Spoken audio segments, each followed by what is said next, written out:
Hotel, Port Harcourt, time 9 a.m. 27 January 2022, Lagos Admiralty Conference Center, 9 a.m. 3rd February 2022, Abuja, Nikon Luxury Hotel, time 9 a.m. For more information, please call 0806 785 1616.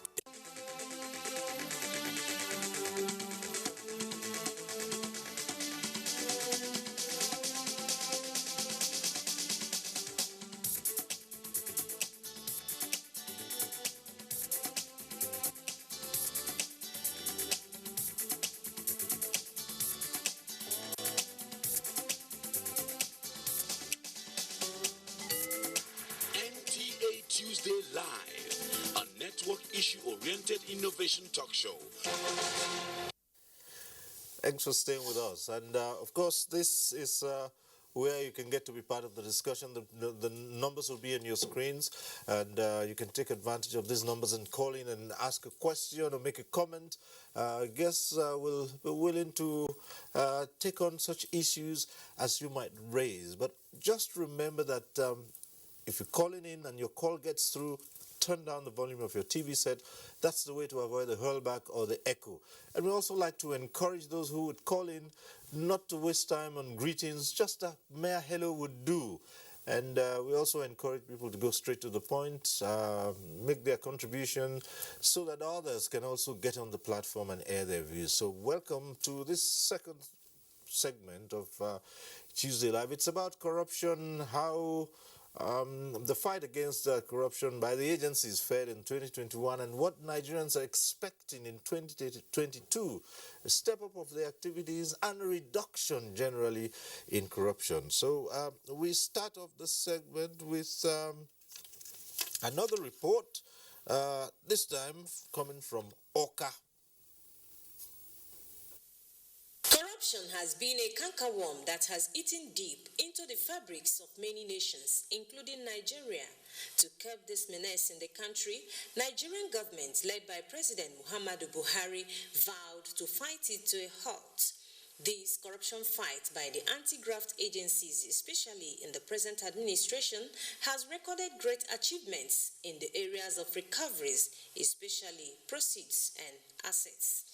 In Anambra State, most assets belonging to the state government looted by individuals worth billions of naira were recently recovered through partnership with the European Union on freedom of information, among other strides. We have been able to recover property worth billions of naira belonging to the people and government of Anambra State, which were hitherto hidden from us and not reflected in the books. Still on the successes recorded against corruption in Anambra State in 2001, the EFCC presented an Onitsha-based businessman, Emmanuel, with about 67 million naira recovered for him from his failed business partners. It means that they do diligent job before going into any matter they are investigating. So I think that they are doing well. The same thing with ICPC. I think that they're also committed to the job, because what is important is that as a country, we need to find a way to make sure that we nip corruption in the bud. I think we should abide by the president's speech last time. He said nobody should be spared, irrespective of the political party, even if you had this thing, you join to the other one to escape justice. So that we bring down this corruption. I will suggest more drastic measures and more punishment. We thank them in a special way for what they are doing, but in area we want them to do more is that funds that we hear every day that has been recovered. Let them channel it. With more commitments and action from all stakeholders this year, people believe that the fight against all forms of corruption, including assets looting and financial crimes, would be reduced to the barest minimum.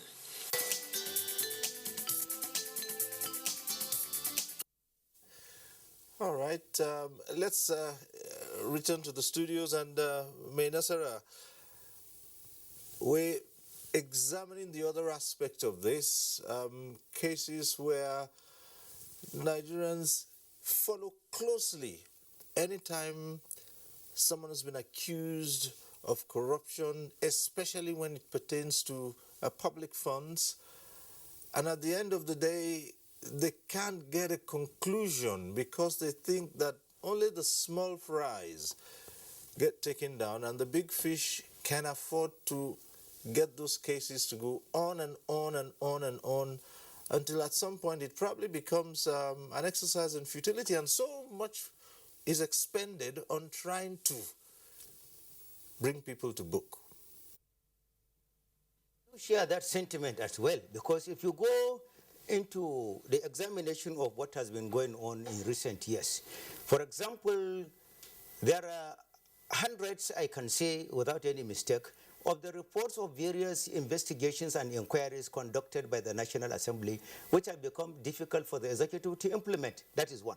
Secondly, if you take EFCC as a case study, for example, all the successive chairmen, the leadership of the EFCC, have been booted out of office on account of one accusation of corruption or the other. But I have not seen one of them ever being prosecuted up to now. And then if you take, for example, another thing that has to do with the invasion into the hegemony of the judicature in the country, and nothing has been taken, no action has been taken to in that respect, again you will ask another question about. And then if you talk about the issue of the delay in the delivery of justice in the country, all these cases, for example, 2,220 that the EFCC is celebrating, when were they prosecuted? When were they first instituted in the district? So if we want to really be serious about fight against corruption, there are some fundamentals we should institutionalize in the country. One of it is that there should not be any sacred cow. No matter how big you are, no matter how important your position is in the society, you should be seen to be prosecuted on the basis of Section 36 of the Constitution of the Federal Republic of Nigeria.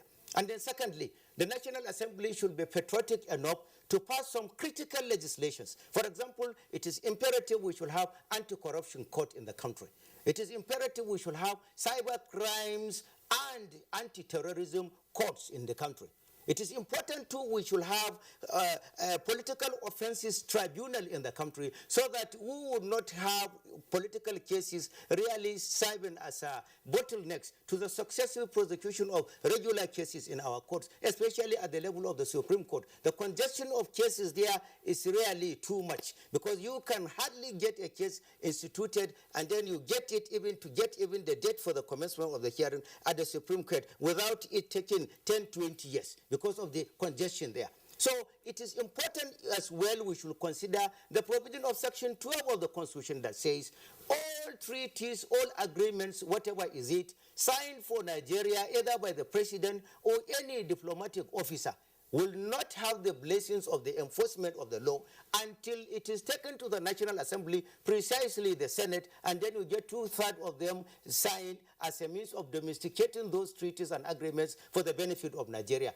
All the agreements that have been signed by the President internationally, multilaterally, and bilaterally across the globe, we have not seen them being domesticated into the country after now, and the government is 7 years in power. So it is important, if the Attorney General has taken them to the National Assembly, they should domesticate and sign so that we get the benefits of those things. If they have not been taken, the Attorney General should polish them and then assemble them and take to the National Assembly so that we will now benefit from the symbiotic marriage of convenience between the executive and the legislature to get them signed so that we will be able to benefit from those things. And another thing that is very important is the whistleblower policy of the government. It should be institutionalized so that the whistleblowers will have protection. The whistleblowers will have easy way to get the promised money that is there or whatever percentage is there. And then the identity cover for the whistleblowers. All these things are very, very germane. From the point of the whistleblower, which is what we'll return to and examine in greater detail, let's quickly get to the phones and get this call that's coming through from MAIDUGURI. MAHMOOD calling in. Hello, MAHMOOD. Go ahead.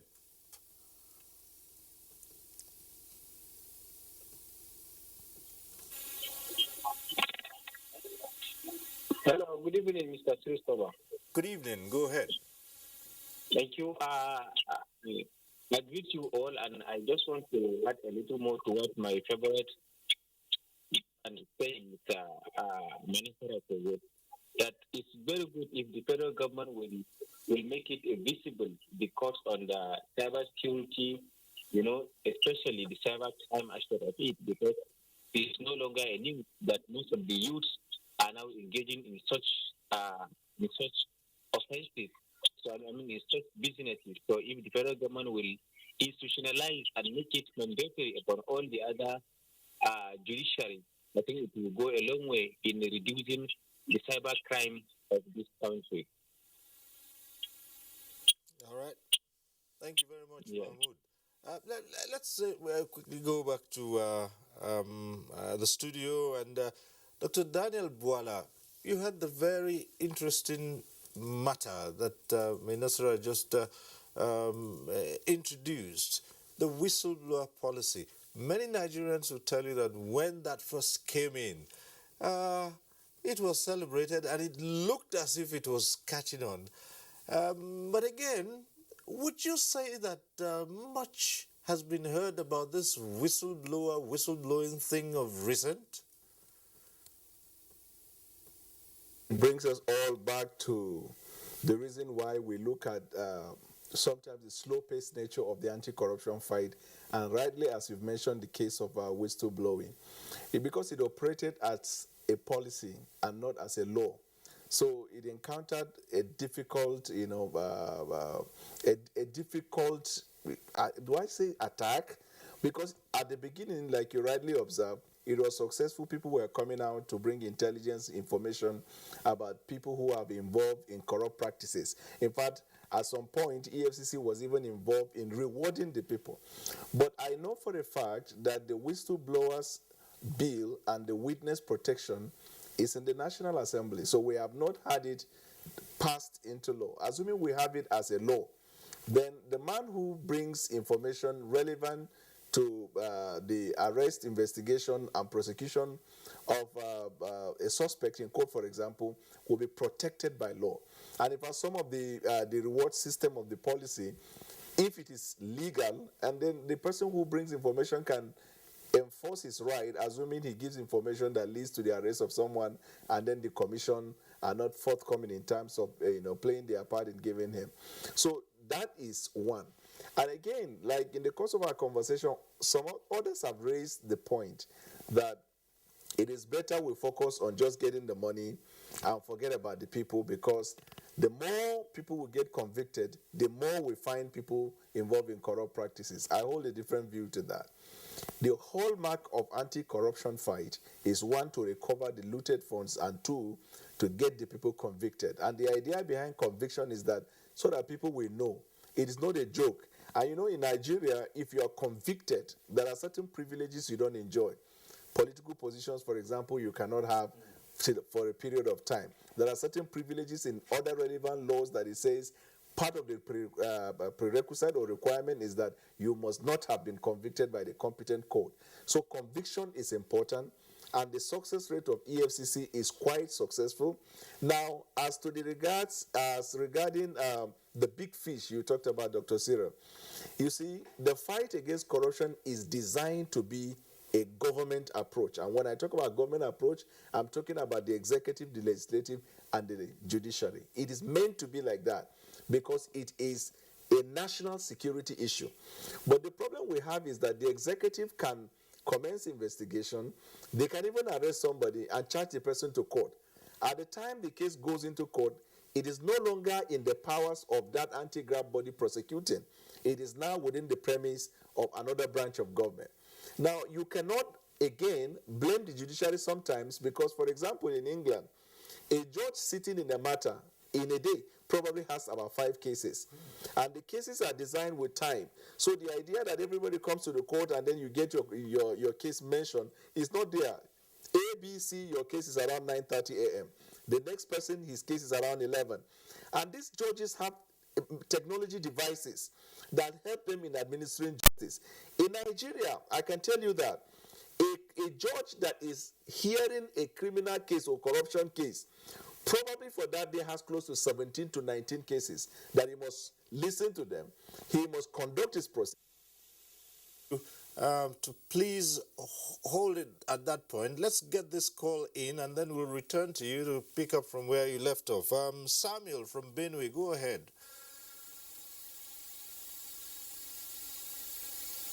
Hello, Samuel.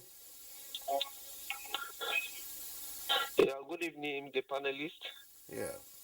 Yeah, I'm happy with this discussion this evening, and I want to contribute in this direction. For us to overcome this corruption, I think we need orientation, the mindset of the people. For example, you cannot travel Nigeria road without a checkpoint. Police force who has to enforce corruption in addition to the EFCC, they'll be trading with computers publicly, exchanging money. It becomes the norms. Even the military checkpoints, you see, don't give bribe, but they still put civilians to collect money. So what are we saying? Except we begin to change our orientation that yes, we need to curb this. The law enforcement agencies that's supposed to even fight this, they are doing it publicly. Now, corruption, like one of the panelists says, it's not all about money. You see a governor beating a traffic light. The same governor will not do the same thing in London. Even in Cotonou, they won't drive that way. You see a senator bypassing the rules that they are even proposing in the National Assembly. So until we have orientation and we want to deliver or to make our country a better place for ourselves. So corruption is not all about the money. So the whole system needs to be checked. And I go by the public analysts and all the panelists. Let's start with ourselves, changing our mindset.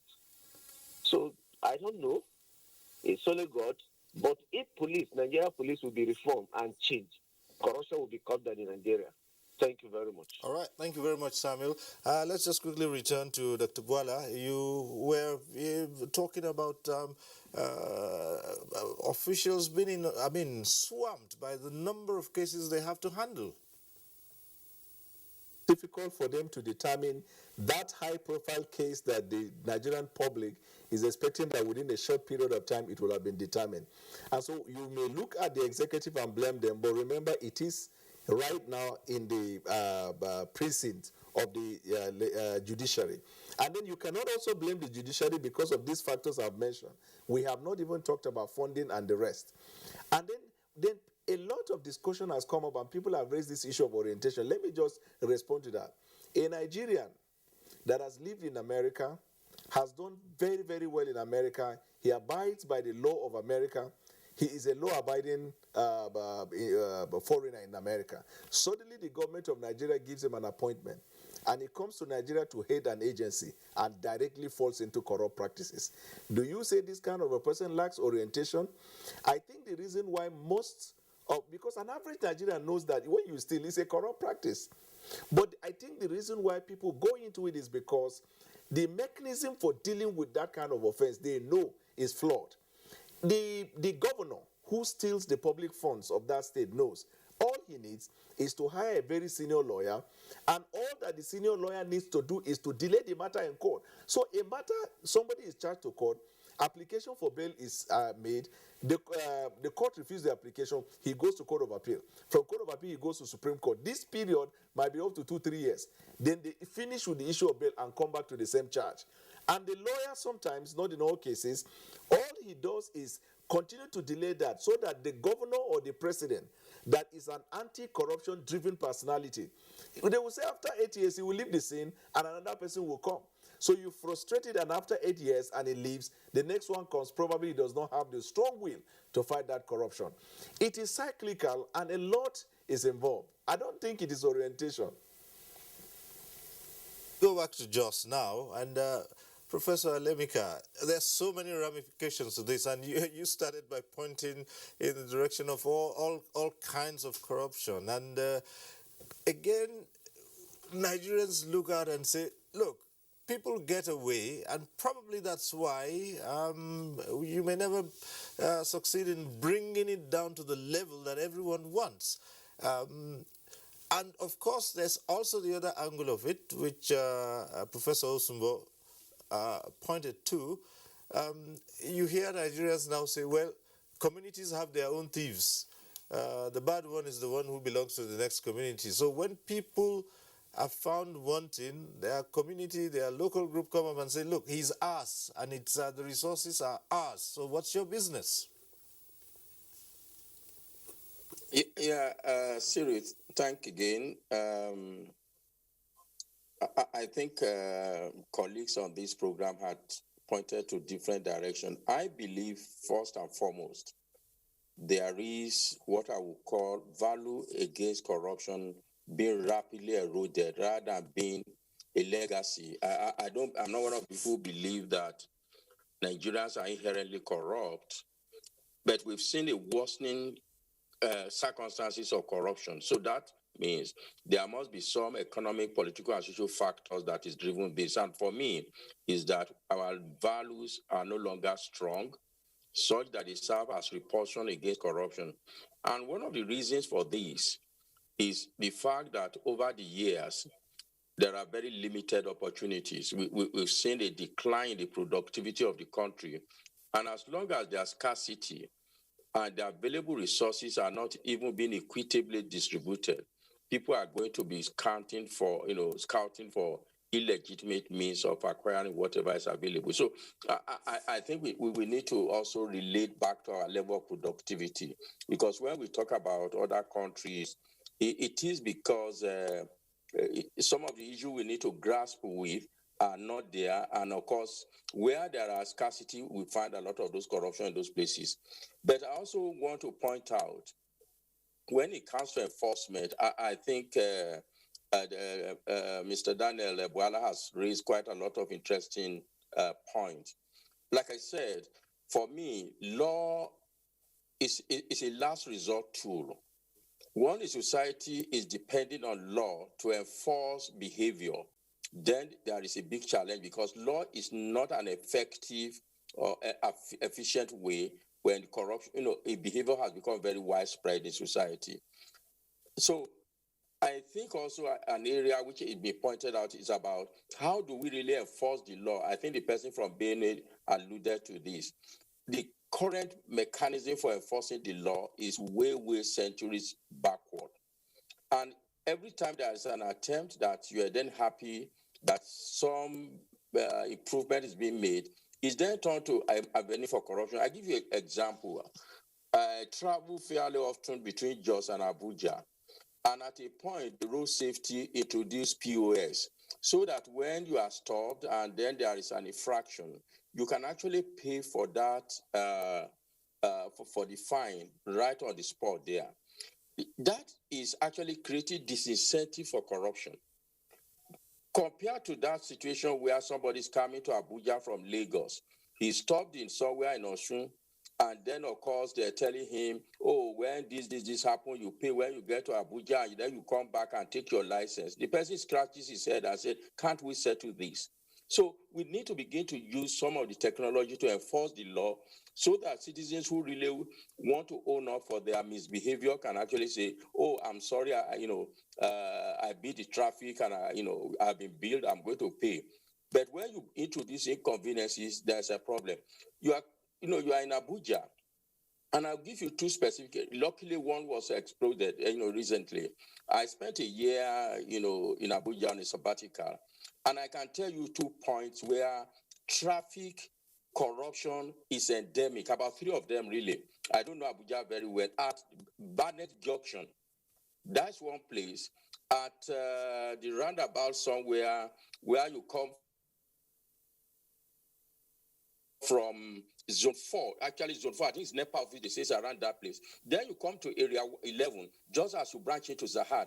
Go there on weekend, especially on Saturday. There are police and other vehicles that are stationed there. And on one day, I tried to do some criminological this thing. I tried really to offend.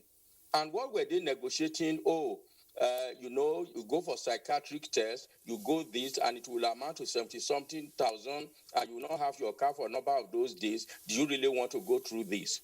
Those are their negotiating tools in those places.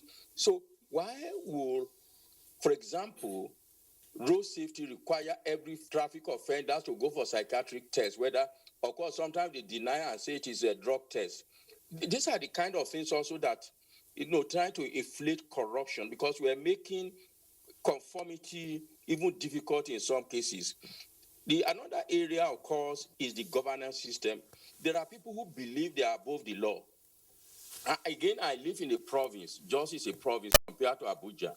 If you make the mistake for me, like I do, and you come out from 7 a.m. before 7 a.m. in the morning, Abuja people believe there are no reason to obey traffic light.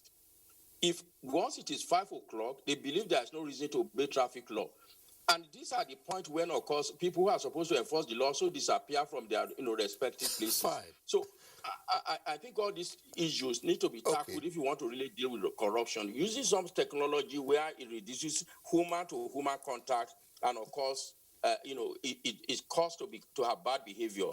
Prof, very interesting what you're revealing right now, and I'm certain many more Nigerians will be interested in this, in what you're saying, so that hopefully those who are in charge of those places can get to do something about it. But let's take this call from Samson. He's calling in from Abuja, and once we're done with that, we'll return to you. More of that expose. Hello, Samson.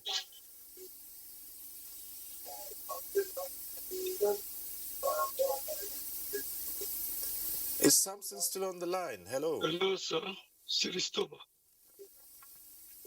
It's good talking to you people this night. Hello, Samson. Yes, go ahead, Samson. This issue of corruption. Hello, this issue of anti-corruption. It's just like we're, deceiving ourselves. If you want to help your country, you need to do the right thing at the right time. So what I'm saying, a country that a scholar is a negotiator between a terrorist and the government. What do you expect from that country? It is pathetic. Honestly, it's like all of us are deceiving ourselves. In Nigeria, it is a place that people go to school, they speak baby grammar, they write wonderful things and glorious things, but they are not being practicalized. It's very, very painful. When this present government is coming, we'll look at the government that is coming to do something about corruption. But what we're seeing now is that the corruption that they say they are fighting, they are the one even exercising corruption more than what we have been talking about before. So it is very shameful. You travel to a foreign country and by their law, rules and regulation, and when you come to your own country, you begin to live like as if we are not human beings. Until we, Siristoba, until we tell ourselves the truth.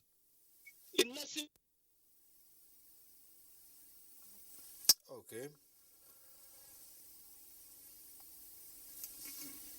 Yes, are you still there? All right. Well, you've made your point, and this brings us to what we raised earlier on, the public perception about how well the country has done in curbing corruption. And Professor Alemika was just talking about, what is seen almost on a daily basis in urban centers, including the federal capital, Abuja. So, as we have moved into 2022, Prof, what are those things that should be done to further the fight against corruption? And importantly, the question of a reorientation, which so many people have raised. And of course, the public perception of who owns the war against corruption. Is it just the state or the people? Let's take it from there as we begin to look at the other side and what to do in 2022 to make it better than 2021.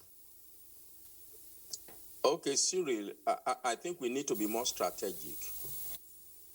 That is, as opposed to, maybe force of habit, we need to be strategic. First is to begin to look at our system. What in our system, exists to promote corruption?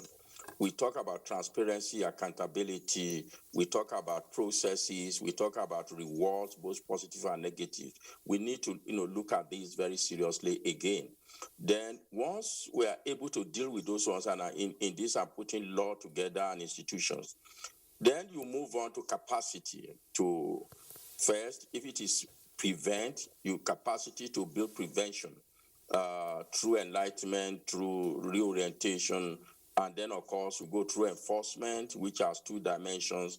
One is convicting and imprisoning, and the other one, of course, is asset forfeiture. They are part of enforcement. So we need institutional building to tackle corruption, but we also need consensus of the elite. And I think for now, that is part of, just like in other areas of our governance, the lack of consensus among the elite constitute the greatest danger to the existence of the country, the security of the country, development of the country. On every issue, what we found are elites that are, fragmented, that very selfish, that is very predatory, and therefore there is nothing like nationalism or patriotism as a guiding principle of majority of the people, those of us who have opportunities and advantages in this country. How do you do that? And I think that's where enforcement is important. For the average person, I think we need to, not focus more on enforcement, we focus more on reorientation. And we need more coherence this year. We've talked about a number of important bills that are in the National Assembly. If they are not passed before September, that is mean we've lost again about 4 important laws in the 9th Assembly. Some of them were carried over from the 6th, 7th Assembly. So we have only about 8 months to get about 4 important whistleblower, the poker, one of them, about 4 of them in the National Assembly. We also need like I said, we need to build the capacity of law enforcement agencies. And that means, of course, they have more technological capacity. And then, of course, they also have investigation and intelligence capacity, apart from the usual other, service welfare issues. Finally, I think, like I said, we need code. I'm not too sure. I want to be blunt. I'm not too sure whether there are not elements of the judiciary that felt very hot by the episode of midnight arrest of some of their colleagues, and whether that actually is influencing some of the decisions we are seeing at the highest apex of the court.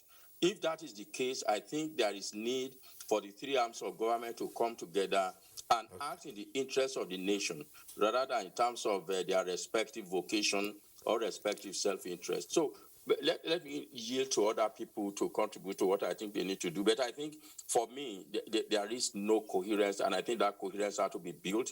There is no elite consensus that corruption is bad for the country. I think everybody is waiting on the wing when he will have his own opportunity to steal the country as much as possible. So these are 2 critical political will of the elite. Thanks. Okay. We have Emmanuel, who's calling in from Uyo. It's probably our last caller tonight. Emmanuel from Uyo, go ahead. Okay. Good morning, everybody. I think we're already morning now. Yes, go ahead. First of all, I think what the professor said is some of those things I wanted to talk about, he has already highlighted them. But there's an area I think we can also look at. That has to do with the envelope system of budgeting. Okay, we have this method where we apply a limit to every ministry. So we say Ministry of Transport, your limit for budget is 20 billion. So whatever you want to put in your budget for the year, it shouldn't exceed 20 billion. We say Ministry of Youth and Sports, your limit is 50 billion. Whatever you want to do cannot be more than 50 billion. Now, that method forces the ministry to not work on a need base. So if, say, the Ministry of Health has projects that maybe in the next 5-6 years, they have to train doctors, maybe renovate hospitals, and when they look at the project they want to do for the next 5 years, it's like 100 billion. And they now say, okay, let's take every year 20. So if you give them a limit of 30 billion, what you end up doing is that you now make them to inflate their budget to fit into maybe 29, 28 billion so that somebody takes something home. So they're not working on what they need. If you also make it lower than what they need, maybe you tell them, okay, your envelope limit is 15 billion. What you discover is that they're not going to be able to achieve what they want to achieve for that year. So they just spread the money around. That's why you have repeated projects. Something that was supposed to be done 2 years ago, they keep repeating it because we are running that envelope system. Where did that originate from? And why have we not noticed it's not working? Because someone should be able to say, okay, what is our target in terms of sports? We need to do this, and then we run on it. But when you give them an envelope limit, everybody is just inflating projects to fit into that envelope limit. That's why when the House of Assembly is talking about oversight functions of checking if the project implementation is up to 70-80%, we have never really gone to 50% implementation for the project. Okay. So that's the first thing we need to do. The second thing has to do with, the professor also talked about technology. Now, as an IT person, I have worked with a lot of politicians, and I think the first challenge is a lot of politicians are, yes, we know at their age, you can't force them to go back to computer school. They struggle with Android phones. A lot of politicians cannot really do much with IT. They don't know how to operate their laptops well. They always need someone to assist them. So when you bring in technology to check corruption, even those that are sincere about fighting corruption are reluctant because they first tell you, I don't understand how this thing works. So we have a problem with trying to bring the politicians on board to understand these limitations and then now encourage them to enforce the law, maybe roll out bills, that are going to work in that line. So how do we manage the fact that we have the people that are supposed to bring in the laws to encourage us using technology to fight corruption are not, technology savvy themselves? Okay. Thank you very much. All right. Thank you very much, Emmanuel. Well, back to the studio, Professor Osumbo. How do Nigerians and Nigeria make it better in 2022 in fighting corruption? Well, thank you very much. It's important to address this aspect of the debate as to what we should be doing differently. First, just very briefly, you asked about how we interpret the increased figures. And I think one aspect that we have not talked about is that even the population, Nigeria's population is increasing. The population of ICT versatile youth is increasing. And as they get involved in cyber crimes, some of them get caught. So even that alone is enough to account for the increase in number. The Samuel from BENUE said something that maybe is God alone that can bring about a change in our environment. I picked that up because whenever I discuss this with friends and people who debate this thing, many people throw their hands up and say, oh, well, it's only God that can save Nigeria. Because as has been said, whether it is the executive, the judiciary, the legislature, there are problems. How do we overcome these problems? Some people, like Samuel from Benue, will say only God will save Nigeria. Well, God will save Nigeria, we help, but God helps those who help themselves. There are problems about the public perception, public attitude, and that needs to change. There are Nigerians who live abroad and they conform with the law, but when they come to this environment, the environment changes them. Instead of them to bring the good values that they lived with for many years in foreign countries to bring about positive change in Nigeria, it is the Nigerian environment that changes their attitude to conform with what is predominant in our environment. We, of course, can talk about improving law enforcement, encouraging the establishment. I really don't support proliferation of courts. You can designate some courts within the existing court system to handle corruption cases, to handle maritime cases or what have you, but we should not be proliferating courts. But even within that, I think we need to do more. Let me give you an example. When I said foreign pressure and foreign influence is something that I think will help us a great deal. The issue of bribery, you know that the U.S. passed the U.S. Foreign Corrupt Practices Act in 1977. What that means is that if bribery takes place between an American entity or individual in Nigeria, the offense, the bribery took place in Nigeria, the U.S. courts can try the people who engaged in that. There's extraterritoriality, extraterritorial jurisdiction, which ordinarily did not exist. Only courts within the country have jurisdiction to try offenses committed within the country. But U.S. has started it that if a U.S. entity or any associate of a U.S. individual or company participates in bribery in any foreign country, the U.S. courts have jurisdiction to try and convict him. And that is why the Halliburton case, which involved bribery taking place in Nigeria, became a subject matter under the jurisdiction of U.S. courts. So that can begin to influence Nigerian entities and Nigerian behavior, and foreigners doing business with Nigeria to be careful. U.S. started it. The U.K. has also introduced similar legislation in their Bribery Act of 2010.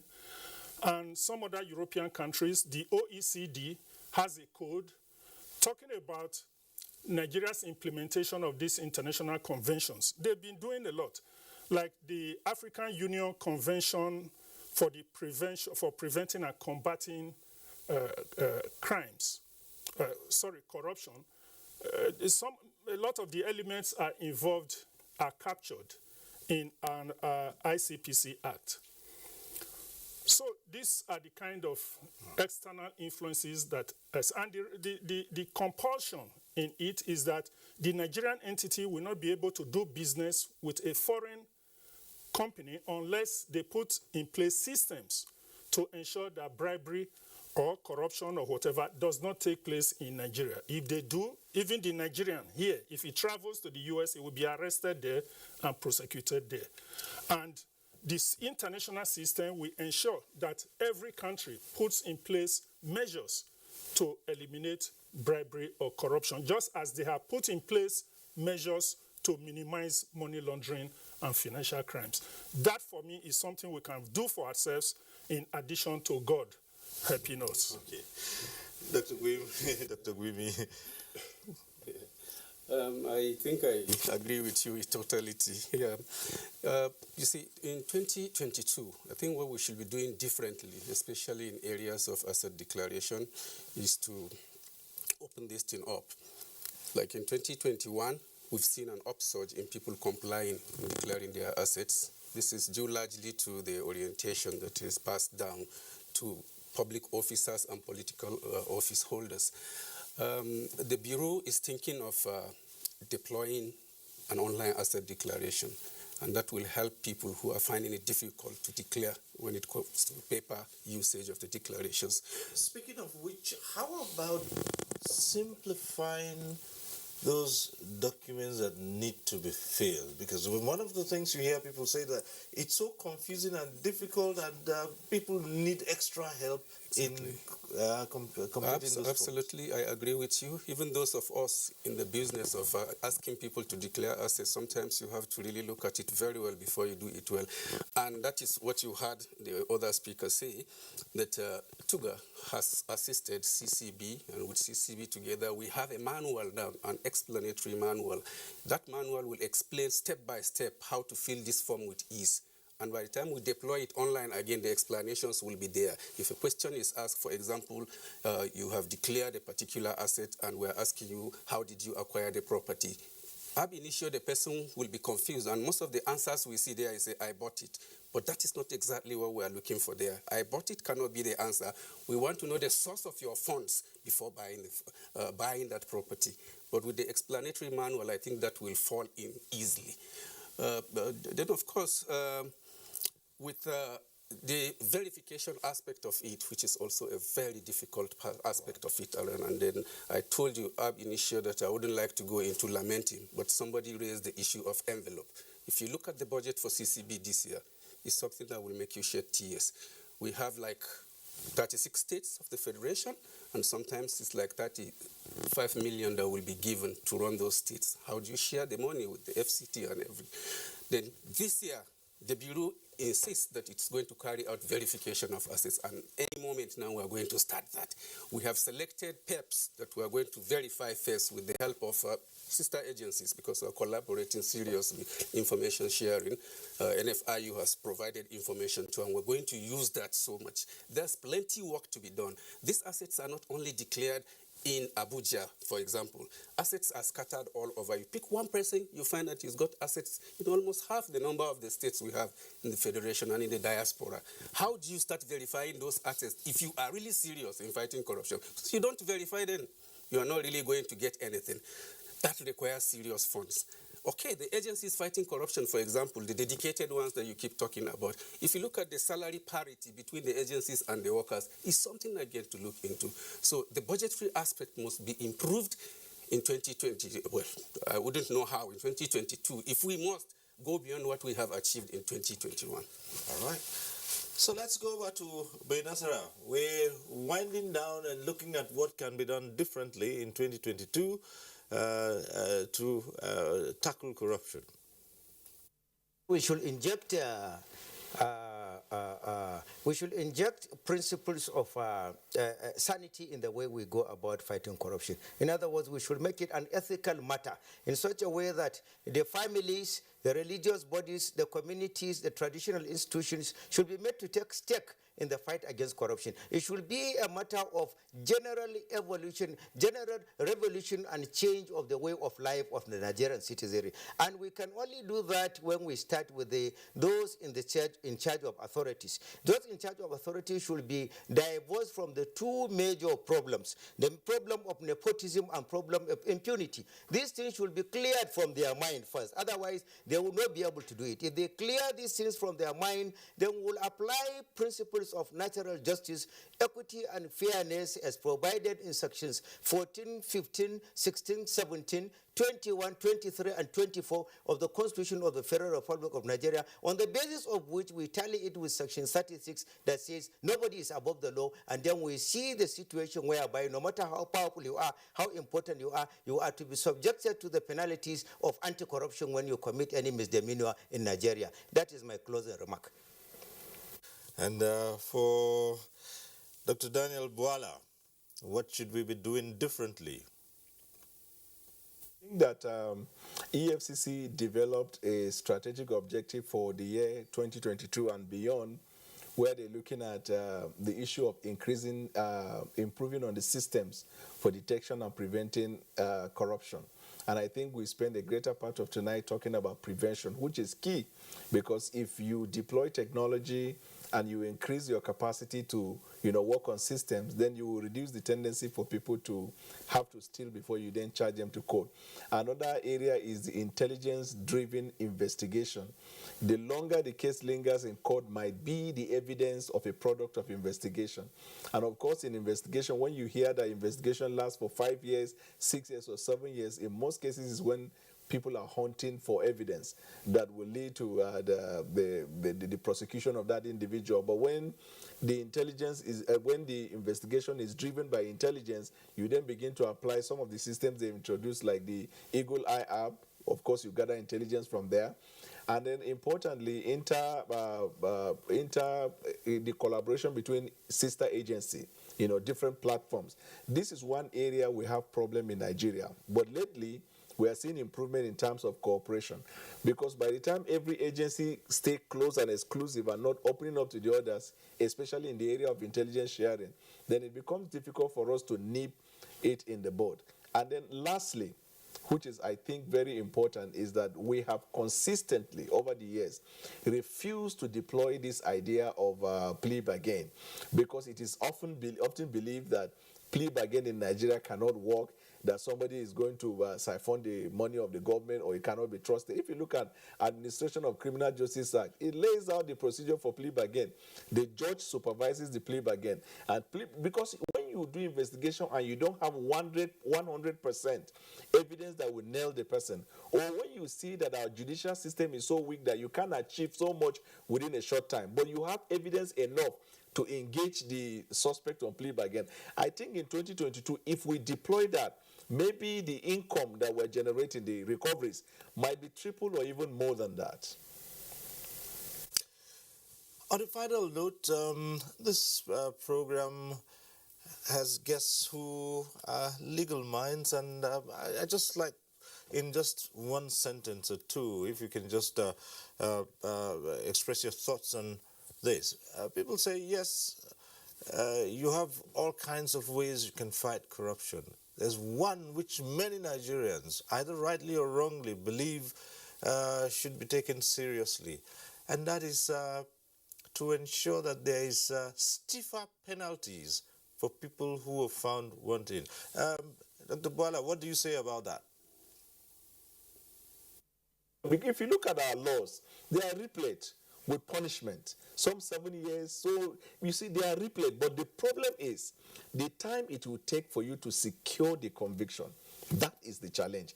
In fact, most of the recent conviction cases that EFCC celebrates, these cases started for over 12 years, 8 years. As we speak today, there are multiple cases in court ongoing of serving senators, former senators, serving former governors. But the thing is that the cases in court has not gone anywhere. How to secure the conviction? There are stiffer penalties, but securing the conviction within a short time, the administration of criminal justice in Nigeria is slow. It is clear the provisions are criminal trials are to be conducted every day. You're entitled to only 3 adjournments and all that, but are we complying with it? That's the problem. Well, Mainasara, quickly, just in a sentence, stiffer penalties?